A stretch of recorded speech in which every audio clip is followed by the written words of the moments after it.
Hey, what's going on, everyone? Mike here in the BFH garage.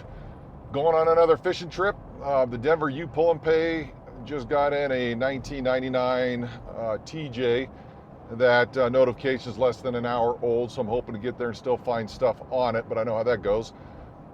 Anyway, I think the U Pull and Pay went under either new management or they've just revamped the way they do business for the better.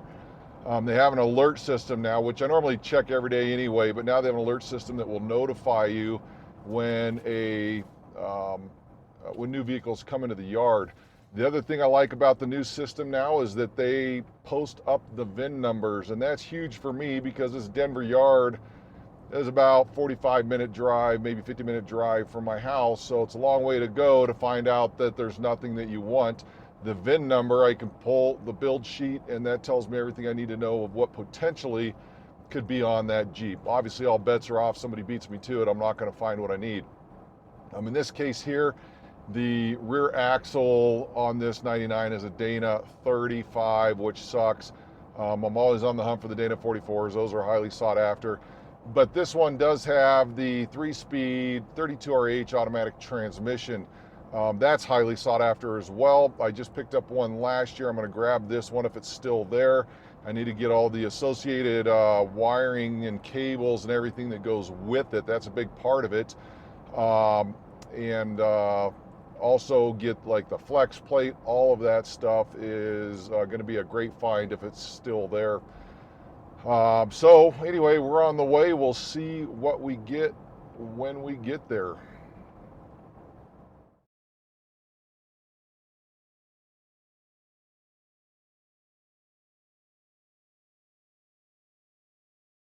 All right, here we are with the TJ. Man, people just got to it right away. I can't believe how fast people get here to the yard.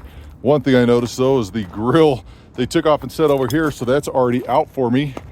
Motor's gone, but lo and behold, what's sitting right there, that'd be the transmission. And I saw a guy on the way out that he had some Jeep parts in here, and he said the tranny was still here. It had a hole in the bottom pan, which I'm fine with because I'll put a deep pan on it for my swap. But this gives me a spare transmission in case I have any issues with mine, and that'll certainly help out. So just a little bit of work to be done. Everything else already disconnected, which makes it so easy. Every tranny I pulled from here has already been laying on the ground, and that just makes life grand. So looking around the rest of this Jeep here, the other thing we're looking at needing are these cables here. So I got to take a look and make sure these cables aren't shot, but right now it appears that everything is in decent shape, so, and easily accessible. That's the best part. So I'm gonna have to see where this goes. And then on the back side, the tailgate, even though it's a little bit faded there, the tailgate's in great shape, so I might snag that because I've always had people call me up asking about, do I have an extra tailgate laying around? So I did verify underneath though that it does have the Dana 35. Even though I saw the tow package there, I thought maybe there's a chance, but no dice there. So let's get busy taking this thing apart. One thing I forgot to mention, the 32RH dipstick here, the complete dipstick with the tube, you get on eBay, and those are running over $100 just for that. So that's a good find that was still right there on the ground. So that saves me some money right there as well.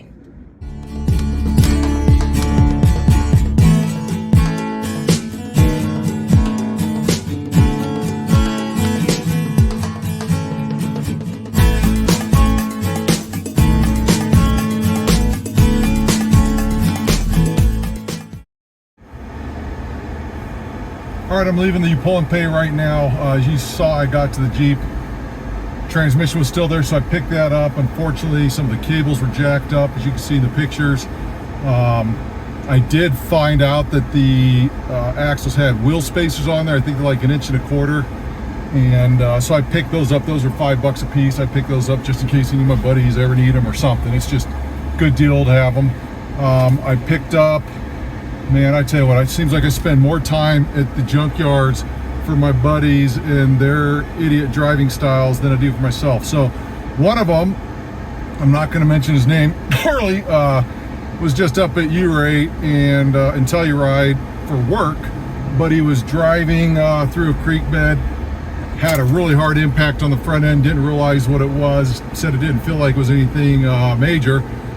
ends up that he completely sheared the bolts off to his steering skid, completely smashed in his steering box, rendering his Jeep out of service. He ended up having to rent a U-Haul box truck with the trailer just so he could drive the 6 hours home and get his Jeep home. So I went ahead and picked up a steering box and a steering shaft form in case he has any damage. I'm sure the steering box is toast, the shaft we're not sure of, but that's cheap enough to pick up for cheap insurance anyway. So that's it for today. We're gonna head home, offload the booty, take a look, and we'll be back with you in just a second.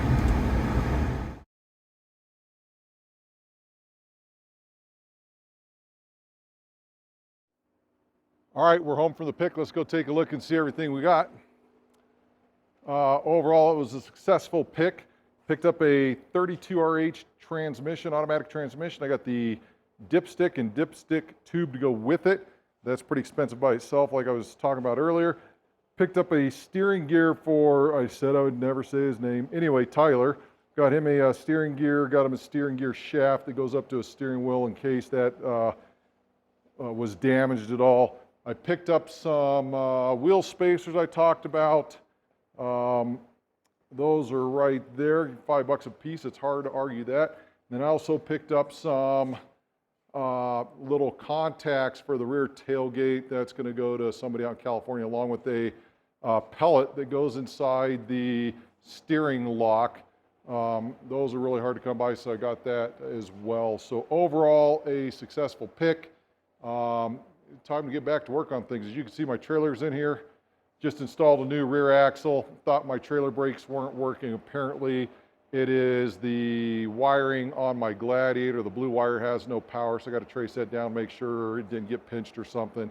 Anyway, got to get this stuff done. It's already, what, July, I don't know, I think it's the 12th right now, and I still haven't been on a trail yet this year, which is really lame. So got to get this trailer, make it safe to tow, and we're going to get up on those trails real soon. So stay tuned. We'll put out another video here just as soon as we can.